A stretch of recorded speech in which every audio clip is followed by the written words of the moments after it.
a rider, nothing's more exciting for a rider than to roll up onto their sag, right? Like, you've been riding for however many miles, haven't seen anybody, you are almost running on empty, and you all of a sudden you come over a hill and you see your sag.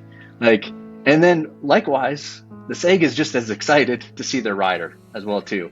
Yeah. So, and sometimes that interaction can be as quick as 5 seconds, and sometimes it can be as long as however 5, 10, 15 minutes. When that rider rolls up, it's like an extra boost of energy, and that's key, especially on a race like the Maah Daah Hey, because it's a long day, and sometimes those are the only interactions you have with humans, is seeing your sag person. Yeah, I was there. Yeah, and he got to man. see me suffer. He never seen me. Mm-mm. I told him I haven't suffered that hard in a long time, and I literally suffered. And he was there that gave me the motivation to finish. Oh, yeah. So that gave me even extra suffering. So I really stuck it out. But it was, without him there, I don't know if I would have had the drive to have made it. But I knew that if I didn't make it, I would have never seen his face at the finish line until somewhere getting picked up on the ground, laying somewhere dead. But yeah, he gave me the spark to get done, and I was happy that he went and he seen me. There's good times and bad times, and he just seen me at a bad time, and now he knows that what it takes to sacrifice when you're really, hurting. So he got to see me sacrifice. Yeah, absolutely. No, that was dope. It's good to see you push that Yeah, hard. thanks. I can't emphasize enough the need to have a good SAG partner. A lot of good SAG partners don't actually know anything about bike racing, but they know you. And that's the most important thing, because in those deep, dark moments we find in these ultra endurance events, in these backcountry events, they will be the ones who know how to move the needle emotionally and to help you. I can tell that it makes him happy. I know it's important to him, and so it's kind of become important to me too. And biking is a huge part of our family life. At the beginning of a race for Tyler, I am more nervous than he is, 100%. It used to be because I wanted to make sure I did all the right things at the aid stations, got him the right things he needed. I don't worry so much about that anymore because we've done this so many times that we know each other, I know what he needs and what he wants. I just am nervous for him because I want him to do well. I don't have to second guess it. I know I'm going to get exactly what I need to support me. 2019 again, I was doing the Maah Daah Hey 150, coming back from Burning Coal Vein up to Triple C, reverse of the way that the Maah Daah Hey 100 is typically ran, and it was an absolute brutal ride. They had been under torrential downpour for a few days. If you know the Maah Daah Hey, it's muddy, and it's not the kind of mud you can even ride through. And I got through mile 100, I came through the river, and I got to the other side, and I was throwing in the towel, and I said I had enough, and I was saying some probably words that I wouldn't repeat in front of my kids.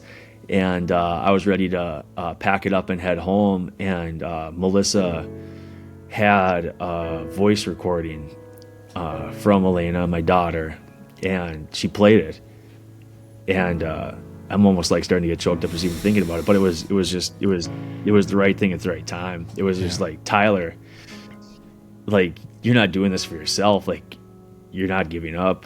And yeah, it was just my daughter saying, hey Dad, we're proud of you, I can't believe you're doing this, go Dad, go, kind of stuff or whatever. And like right then and there, that's what I needed, because if I wouldn't have had that, it would have been, I'm eating at the Belfield gas station in 20 minutes because I was out of there.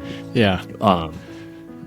But it was that right thing at that right time that an Uber driver or whoever, just a generic SAG driver, wouldn't have been able to provide me. It was Melissa knowing that I needed that on top of my hydration, on top of my Camelback, on top of whatever other tools that I needed to help get me through the ride. I needed that mental push, and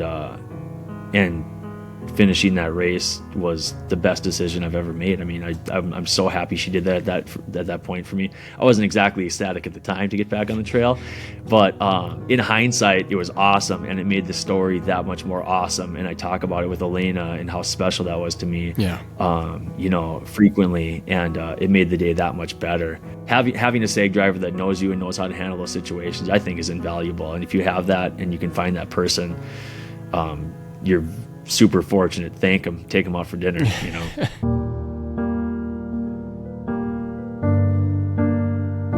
This race is the biggest athletic challenge I've done in my life. It took me to the edge and I nearly tapped out, but I was able to cross the finish line. And you can do it too. But like so many things in life, it's nearly impossible to do by yourself. You see, we weren't meant to do things alone. We were meant to live life with those around us through their joys and the sorrows, through the highs and the lows. And what better place to go do that than an incredibly beautiful place like the Maah Daah Hey Trail and the North Dakota Badlands. It is a life-changing experience that is best experienced with a friend. And you can do it. You can get to that finish line too. If Teddy Roosevelt said that it's the only place that he would want to remember if he had to forget all his other memories, there's something special about it, and it's worth taking a chance on North Dakota. And the best time to do it is when we have the trail mowed and we have the trail marked and we have volunteers out there at checkpoints and aid stations. It's the safest way to experience the 107 miles of that section of the Maah Daah Hey Trail. And I think that I think it's one of the best mountain biking experiences that a person can have. We do it because it changed me, and that experience, I'll never be the same, and I want to share that with as many people as possible.